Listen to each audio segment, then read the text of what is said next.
Hello children, ready for the class.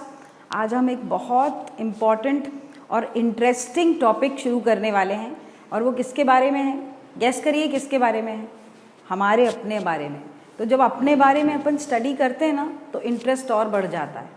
आज मैंने आपको बताया था हमारा लाइफ प्रोसेसेस में न्यूट्रिशन चल रहा था और होलोजोइक न्यूट्रिशन में लास्ट क्लास में मैंने 2 यूनिसेल्युलर एनिमल के न्यूट्रिशन जो कि आपकी एनसीईआरटी बुक में दिए हैं वो करवा दिए हैं। एक तो अमीबा और दूसरा पैरामीशियम, दोनों के तरीके बता दिए थे डिटेल में और 5 स्टेप्स बताए थे। दोनों में ही वो स्टेप्स कॉमन है, that is E the I have told you, ingestion, digestion, absorption, assimilation and egestion.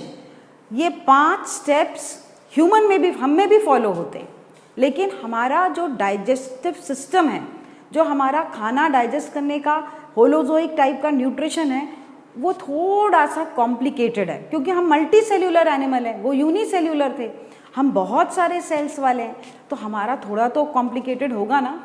लेकिन कॉम्प्लिकेटेड ज़रूर है, लेकिन वो बहुत इंटरेस्टिंग है। तो देखते हैं अपना digestive system, that is human digestive system. मैं बच्चों जब भी डायग्राम बनाऊँ ना तो जस्ट फॉलो माय फिंगर्स। कैसे? पहली बार नहीं, दूसरी बार नहीं, 3rd 4th टाइम में आप भी बिल्कुल उससे बेहतर बनाने लगेंगे क्योंकि ये वाला डायग्राम एनसीईआरटी में है। जहाँ जहाँ मैं बोलूँ डायग्राम एनसीईआरटी में है, डायग्राम का क्वेश्चन आ सकता है। तो ह्यूमन का डाइजेस्टिव सिस्टम, पहले तो मैं कुछ बातें बता दूँ। ह्यूमन जो है वो ऑम्निवोरस है। हम लोग सब क्या हैं? पूछते हैं आपसे लोग, आप वेजिटेरियन हो, नॉन वेजिटेरियन हो? बहुत से लोग बोलते हैं हम वेजिटेरियन हैं, बहुत से बोलते हैं हम नॉन वेजिटेरियन हैं, बहुत से बोलते हैं हम दोनों खाते हैं। तो जो वेज भी खाए और नॉन वेज भी खाए उनको बोलते हैं एवरी टाइप ऑफ फूड भी ईट, कुक्ड फूड भी सब। ऐसे ऑर्गेनिजम्स क्या कहलाते हैं? Omnivorous. They eat both vegetarian food and non vegetarian food. Then we are multicellular. क्या हैं हम? मल्टी सेल्यूलर ऑर्गेनिजम्स हैं। तो हमारे में जो डाइजेशन का प्रोसेस है, डाइजेशन जो है फूड का या न्यूट्रिशन का जो है, we have a separate in our body digestive system. हमारी बॉडी में सेपरेट डाइजेस्टिव सिस्टम है। मतलब इसका मतलब क्या है सेपरेट डाइजेस्टिव सिस्टम? मतलब बहुत सारे ऑर्गन्स जुड़ करके पूरा एक सिस्टम बनाते हैं। तो वो कौन सा सिस्टम है? Digestive system. And digestive system में न्यूट्रिशन होता है। So digestive system consist of a long tube starting from, कहाँ से शुरू हो रही है? Starting from mouth to anus. 2 opening हैं बॉडी में, एक ओपनिंग माउथ है, दूसरी ओपनिंग एनस है। माउथ से शुरू हो रही है और एनस वाली ओपनिंग पे खत्म हो रही है। ये पूरा यहाँ से यहाँ तक का जो सफ़र है, मतलब फूड जो है वो इस ट्यूब से, जो माउथ से शुरू हो रही है और एनस पे ख़त्म हो रही है, उसमें से फूड गुजरता है। The food passes through this tube and while passing वो सब जगह जगह पे डाइजेस्ट होता जाता है और एनस से इजेशन होता है, मतलब पूरा फूड डाइजेस्ट हो चुका है और जो अनडाइजेस्टेड फूड है वो बॉडी से बाहर। इस पूरे सिस्टम को हम क्या काउंट करते हैं? Digestive system. Now this long tube which is starting from mouth to anus, question यहीं से शुरुआत हो जाती है। ये कितने मीटर लंबी है? 9 मीटर्स। कितने मीटर लंबी है ये ट्यूब? 9 मीटर। मतलब माउथ से लेकर एनस तक अगर हम खींच के निकालें तो वो ट्यूब कितनी लंबी है? 9 मीटर्स। और इसको बोलते हैं एलिमेंट्री कैनाल। इंपॉर्टेंट है टर्म, एलिमेंट्री कैनाल। क्या बोलते हैं इसको? 9 मीटर वाली ट्यूब को alimentary canal. So it is starts this tube, long tube starting from mouth to anus, which is 9 meters long, is called alimentary canal. और alimentary canal is made up of by joining of various organs. कैसे कैसे organs जुड़े हैं? Esophagus is there. I'll tell you. I'll make the diagram. Esophagus is there, then stomach is there. एक के बाद एक sequence में क्या क्या आ रहा है वो मैं बताती जाऊंगी. So that in addition to alimentary canal, मैं आपको बता रही हूँ पूरा digestive system. तो in addition to alimentary canal, what are there? There are 3 external glands. कितनी glands हैं? 3 external glands. कौन सी हैं? Liver, then so I should write in sequence: salivary, then liver, then pancreas. ये तो 3 एक्सटर्नल ग्लैंड्स हो गई. And internal मतलब ये ट्यूब के अंदर ही अंदर हैं. इंटरनल ग्लैंड्स कितनी हैं? मैनी. वो मैं बताती जाऊंगी अंदर की जो ग्लैंड्स हैं. तो दोनों टाइप की. You know what are glands? मुझे मालूम है आपको नहीं पता कि ग्लैंड्स क्या हैं. जब भी बॉडी में कोई फ्लूइड, कोई लिक्विड, कोई सिक्रीशन बॉडी बनाती है तो उसको कहीं तो स्टोर करके रखेगी. मैं आपको बहुत आसान करके बताती हूँ कि जैसे हमारे घरों में पानी आता है नल से, तो हमें कई बार उसकी ज़रूरत नहीं है पानी की, लेकिन हमें नहाते वक्त उसकी ज़रूरत है, जब हम टॉयलेट जाते हैं उसकी ज़रूरत है. तो कहीं तो हम स्टोर करके रखेंगे ना कि ज़रूरत है तो वो जैसे टैप ऑन किया आ जाता है. तो हमारे घरों की ग्लैंड क्या है? वो कौन सा लिक्विड पानी को कहाँ स्टोर करके रखते हैं? या तो आप ऊपर ओवरहेड टैंक होता है, किसी के यहाँ अंडर वाला टैंक होता है, पानी का टैंक होता है. इसी तरह हमारी बॉडी में भी बहुत इम्पॉर्टेंट फ्लूइड्स होते हैं जो समय समय पर लगते हैं, डाइजेशन के लिए लगते हैं और भी कामों के लिए लगते हैं. वो जो समय समय पर फ्लूइड्स लगते हैं उनको कहीं तो बॉडी स्टोर करेगी. जब भी वो फ्लूइड स्टोर होते हैं तो जिस भी ऑर्गन में वो स्टोर होते हैं उनको बोलते हैं glands. Any secretory substance stored in any organ is called as gland. तो ये कितनी ग्लैंड्स हैं? एक्सटर्नल मतलब एलिमेंट्री कैनाल से बाहर सलाइवरी है, लिवर है और पेनक्रियाज है. बिल्कुल समझ में आया ग्लैंड क्या है? और कुछ इंटरनल ग्लैंड्स हैं मैनी.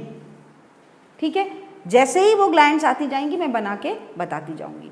तो ये सब ऑर्गन मिलके क्या बना रहे हैं? Tube like from mouth to anus 9 meters long alimentary canal associated with glands. तो अब शुरू करते हैं. और आज हमको पूरे diagram with labelling with organ का सीक्वेंस आज हम याद करेंगे अपने डाइजेस्टिव सिस्टम का. ठीक है, so I will draw the digestive system. पहले तो आप देखें, फिर धीरे धीरे उसको बनाना शुरू करें. सो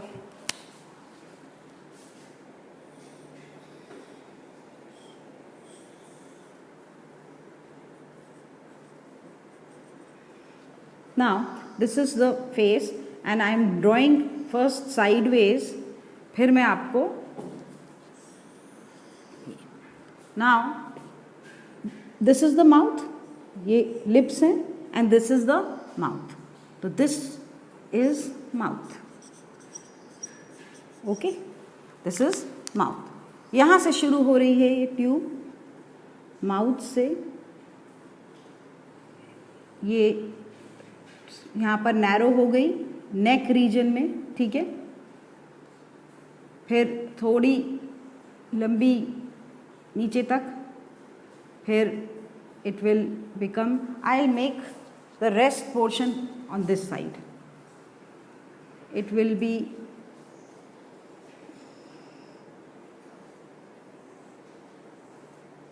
like this. Now this will become straight and then this is the diaphragm, this is the stomach. Stomach के बाद this is the duodenum and duodenum, small intestine, large intestine, cecum, and I'll take a darker pen. Cecum,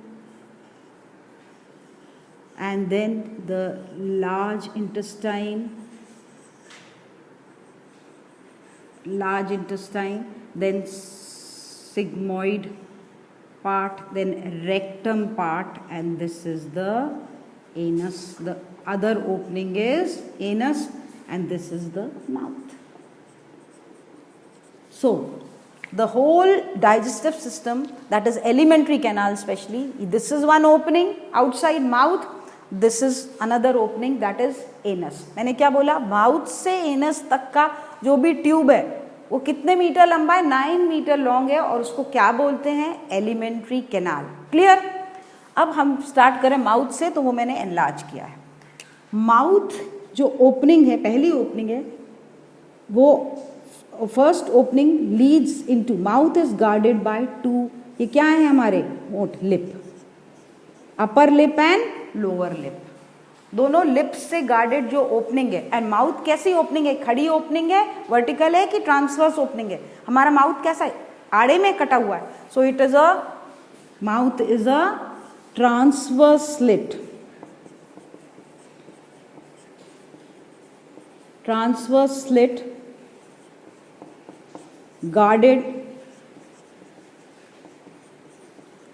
guarded by 2 lips, 2 lips से guard किया हुआ है, अपर lip and lower lip.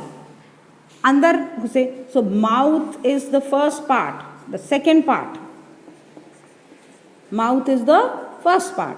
Now the second part, the second part is important, buccal cavity, buccal cavity और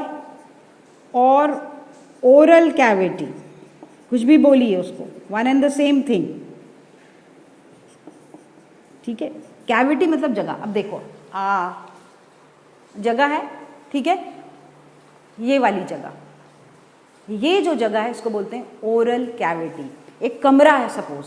अब उस cavity की मैं चारों दीवारें बताती हूँ आपको. सबसे पहले ये छत, this part, so this is oral cavity. इसकी जो छत है, that is what, it is palate. क्या है वो, पैलेट. बेस फ्लोर जो है, दैट इज, यहाँ पर you will get from back a muscular thing, वो मैं अभी एक्सप्लेन करूँगी. सो फ्लोर जो है, it is with the tongue. Floor में क्या क्या है, गार्डेड बाय टंग, जबान है, अपनी जीभ है, टंग, एंड ये वाला देखो, ये वाला जबड़ा मैं हिला सकती हूँ, ऊपर का जॉ जबड़ा हिला नहीं सकते. गार्डेड बकल कैविटीज सब तरफ से कौन घेरे हुए, हड्डी के जबड़े, jaws, upper jaw and lower jaw. Upper jaw is non movable and lower jaw, देखिए हिला रही हूँ मैं, lower jaw is movable. So this is the lower jaw and this is the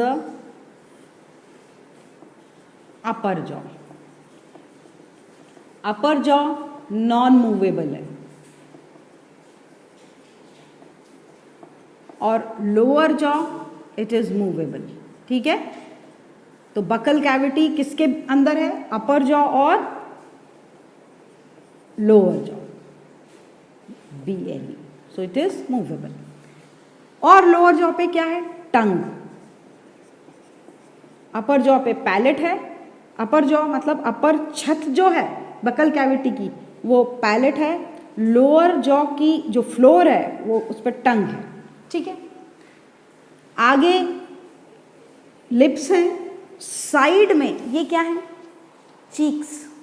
तो लैटरल जो हैं वो किससे गार्डेड हैं,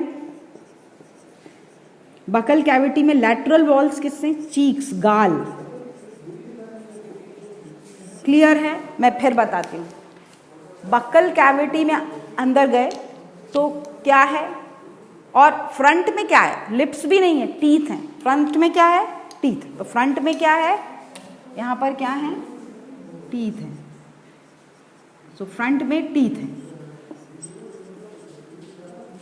सो बकल कैविटी जो है, it is inside the upper non movable and lower movable jaw. That cavity is called as buccal cavity और oral cavity. Front में टीथ हैं, ठीक है। छत, the roof is of palate, the floor is of tongue and the side lateral walls are cheeks, ठीक है। और पीछे थ्रोट है। क्या है पीछे, ये तो फेरिंग्स और थ्रोट, ये वाला हिस्सा क्या कहलाता है, फेरिंग्स और थ्रोट। क्लियर है। So this is how the buccal cavity, what all things are there in buccal cavity. Mouth, बाहर का opening guarded by two lips, upper lip and lower lip.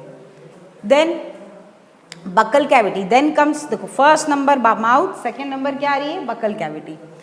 Buccal cavity में क्या क्या आता है, छत पैलेट की, फ्लोर टंग का, पीछे फेरिंग्स और थ्रोट, साइड्स में गाल हैं, चीक्स हैं, फ्रंट में टीथ है।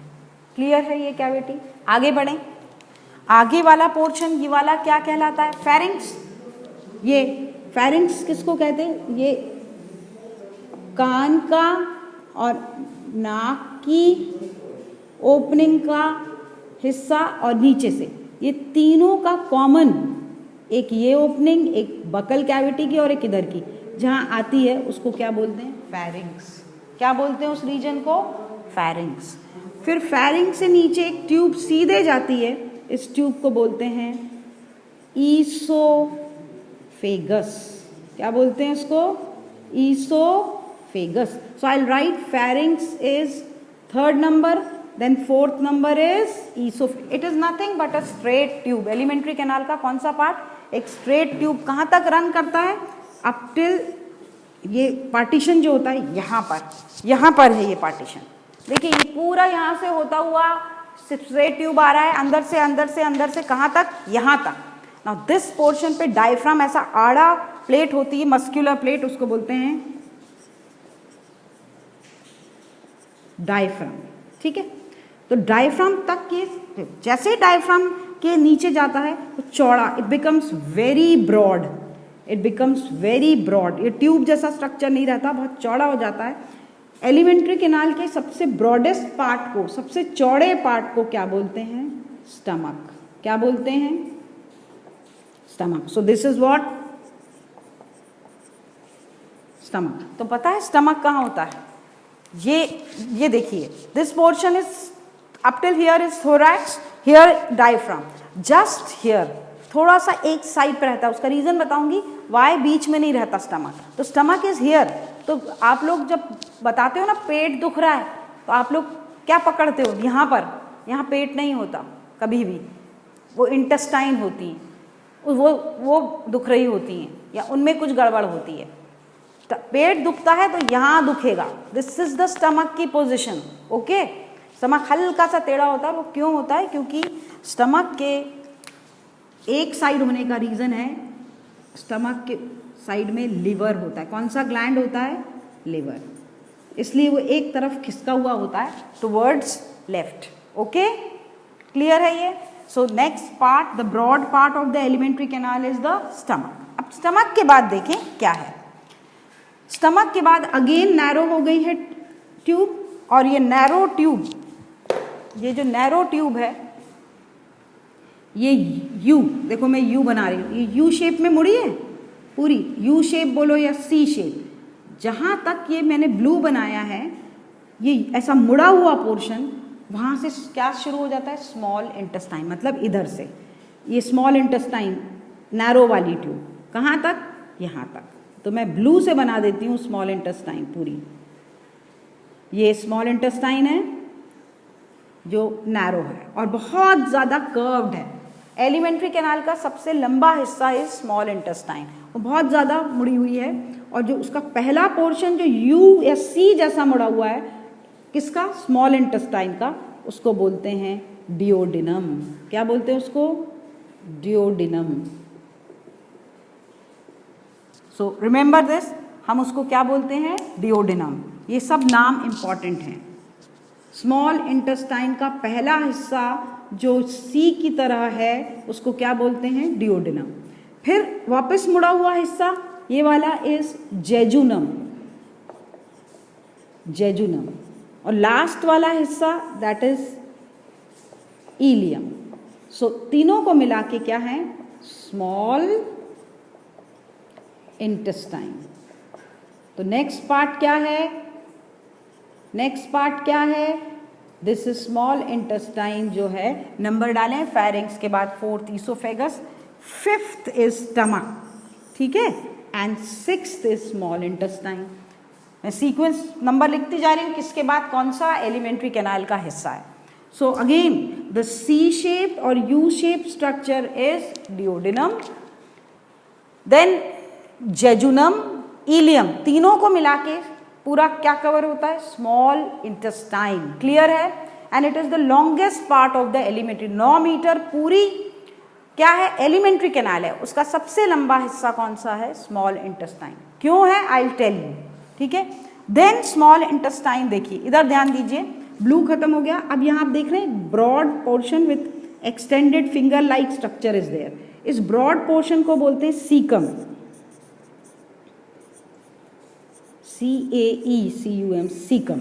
सो next comes after small intestine 7th नंबर पे सीकम, और caecum is extended into a finger like projection, उसको बोलते हैं वर्मी, क्या बोलते हैं उसको? Vermiform appendix. क्या बोलते हैं? सो 7th का ये एक्सटेंडेड फॉर्म क्या है? Vermiform appendix, this finger like structure. Have you heard? आप लोगों ने सुना है अपेंडिसाइटिस ऑपरेशन होता है, अपेंडिसाइटिस का सुना है? क्या होता है? ये जो वर्मीफॉर्म अपेंडिक्स है, ये सब सारों पे क्वेश्चंस हैं, तो ध्यान रखना, एक एक आंसर भी मैं बताती जा रही हूँ। पहला क्वेश्चन आता है कि वर्मीफॉर्म जो फिंगर लाइक स्ट्रक्चर है, वर्मीफॉर्म अपेंडिक्स, वो कैसा ऑर्गन है? तो उसका answer is it is a vestigial organ, vestigial organ. और आपको पता है वेस्टिजियल ऑर्गन किसको बोलते हैं?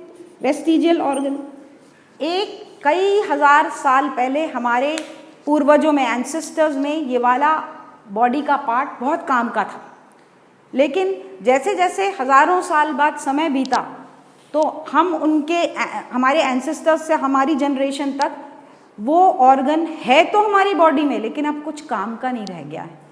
कोई भी ऐसा ऑर्गन है जो हमारे एंसेस्टर्स में बहुत काम का था पर हम में वो है तो मौजूद लेकिन काम का नहीं है, उस ऑर्गन को क्या बोलते हैं? वेस्टिजियल। मतलब organ which was in use in our ancestors is not used now is a vestigial, not in use now is a vestigial organ. Clear है?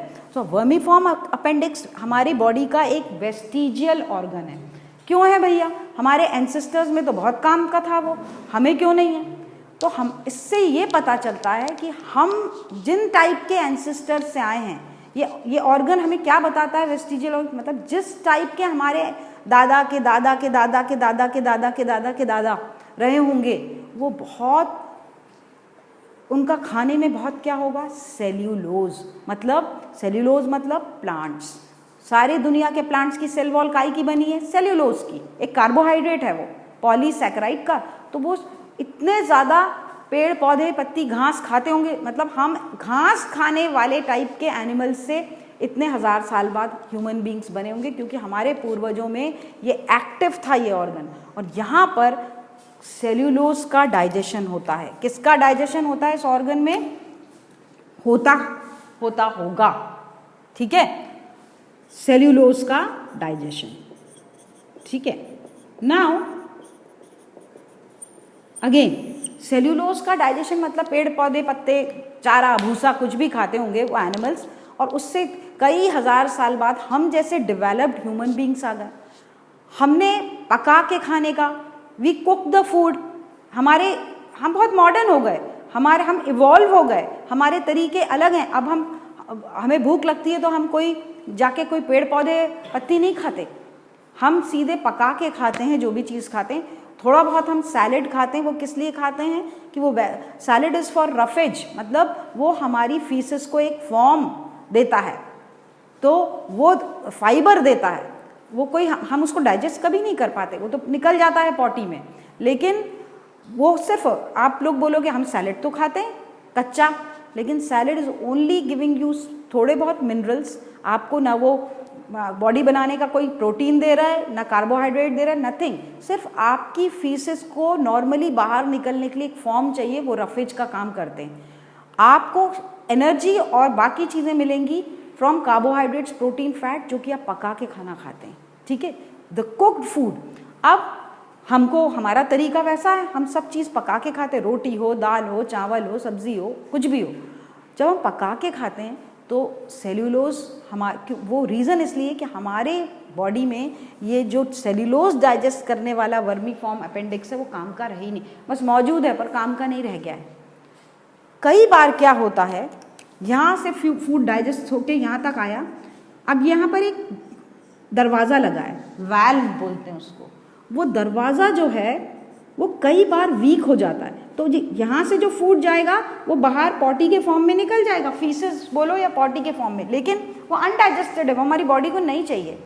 तो वो बजाय ऊपर जाने के कई बार ये वीक हो जाता है दरवाज़ा, तो ये यहाँ पर आ जाता है, किसमें, वर्मी फॉर्म अपेंडिक्स में।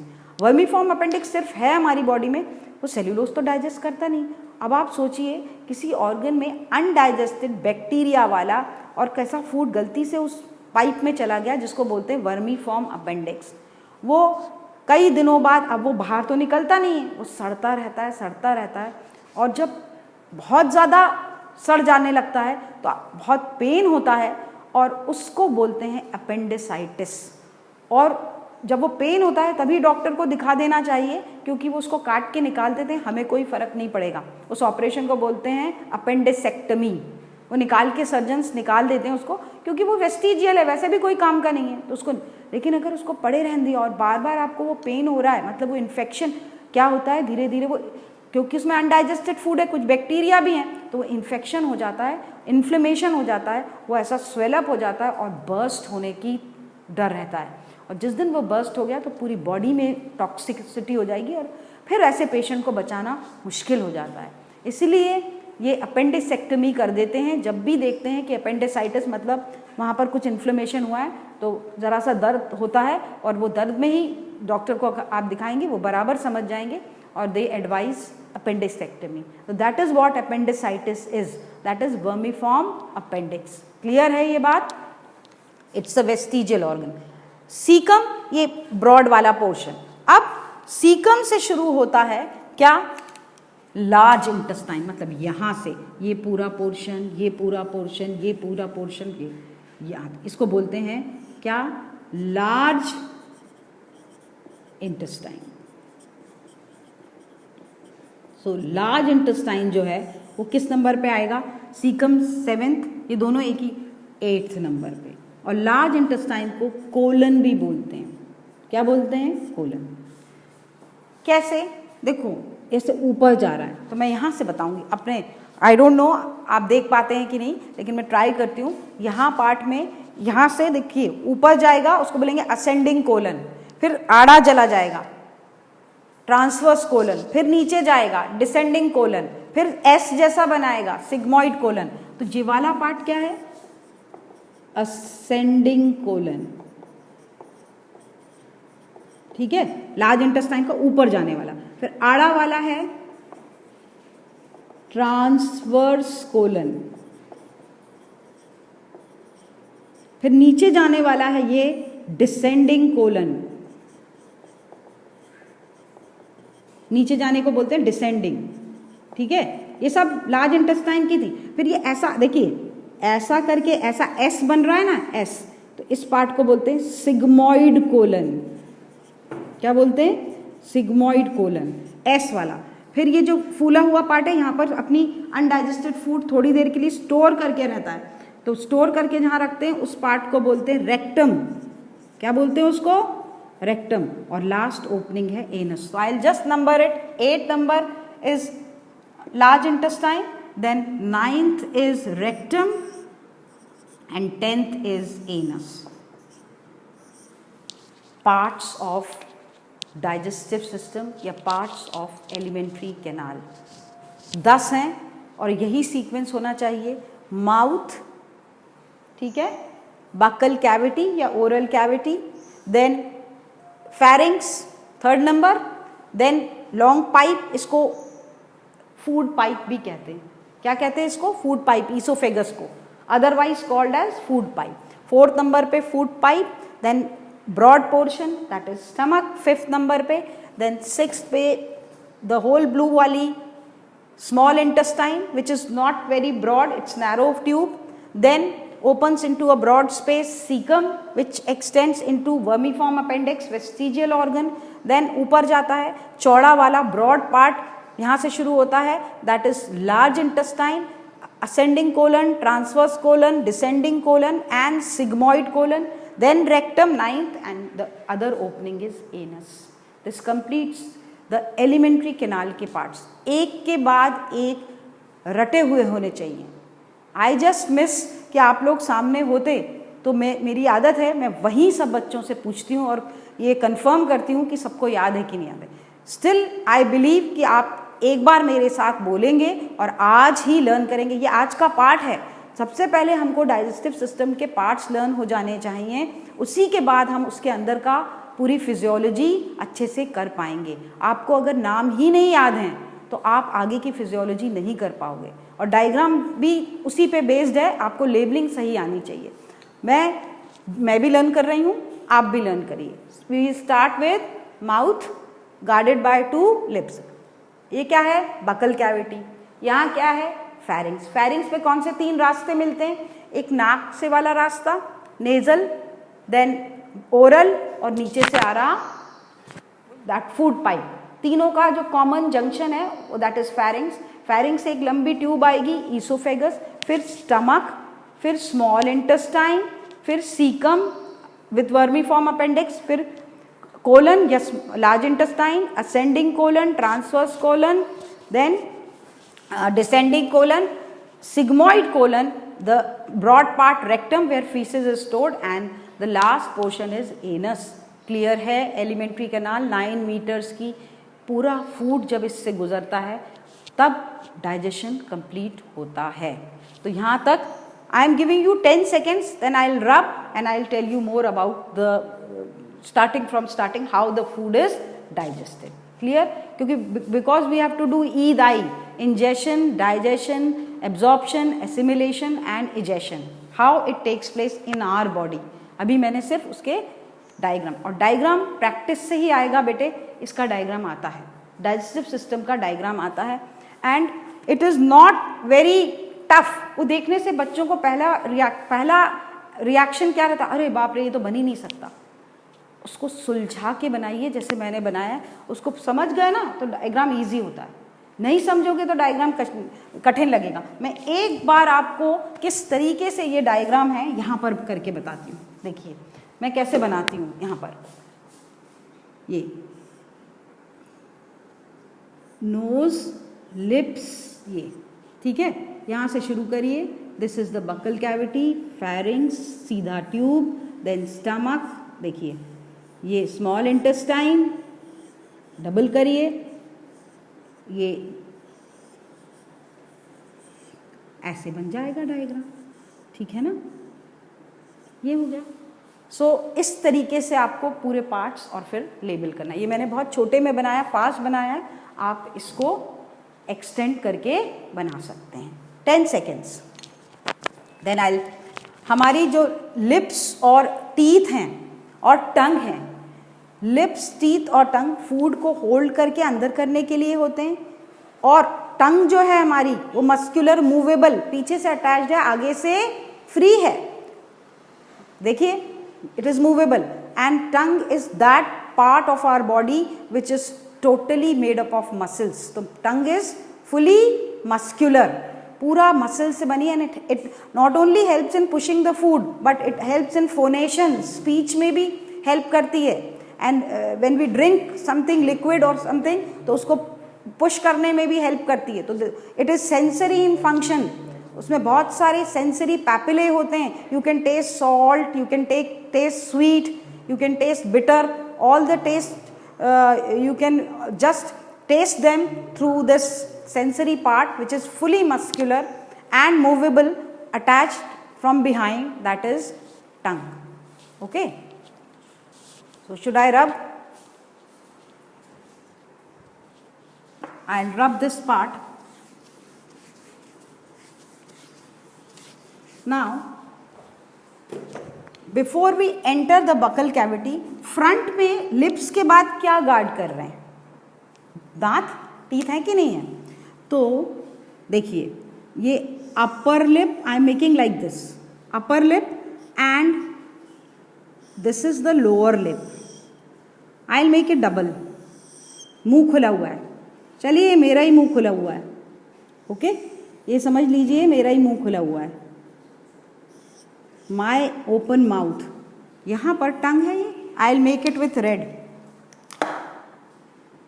ये टंग है जो पीछे से जुड़ी हुई है, और ये पार्ट मैं आपको बता। अब देखिए, आई विल मेक टू